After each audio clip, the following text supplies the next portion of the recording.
এই যে বাচ্চাগুলিকে আপনারা দেখছেন, এরা কোনো সাধারণ বাচ্চা না, এরা নাকি অভিশপ্ত বাচ্চা। এদের যেখানেই দেখা যায় সেখানেই নাকি এদেরকে মেরে ফেলা হয়। আবার কিছু লোক এদের হাত পা কেটে কালো বাজারিদের কাছে বিক্রি পর্যন্ত করে দেয়। বিষয়টা হচ্ছে, তানজানিয়াতে বসবাস করা সকল মানুষের গায়ের রং হয় কালো, আর এই উপজাতি নিজেদের মধ্যেই বিবাহ করে। সেই জন্য এখানে জিনগত পার্থক্য খুব বেশি দেখা যায় না। এই কারণে এখানে 1400 বাচ্চার মধ্যে একটি বাচ্চা এমন জন্ম নেয় যার গায়ের রং হয় সাদা। তানজানিয়াতে যেহেতু কালো রঙের লোক দেখা যায়, সেহেতু এই সাদা রঙের বাচ্চাদের তারা অভিশপ্ত বলে মনে করে। কোনো মহিলা যদি এই বাচ্চাকে দেখে ফেলে, তারা জমিতে থুতু ফেলে, যাতে তাদের বাচ্চা এইভাবে জন্ম না নেয়।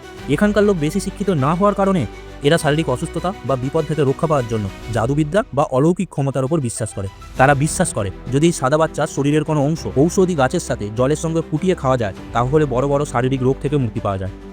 তারা আরও বিশ্বাস করে যদি এই বাচ্চাদের শরীরের কোনো অংশ বাড়ির মধ্যে রাখা হয়, তাহলে নাকি প্রচুর অর্থ লাভ হয়। সেই জন্য এখানে কিছু মানুষ সুযোগ পেলে এই বাচ্চাদের মেরে পর্যন্ত ফেলে।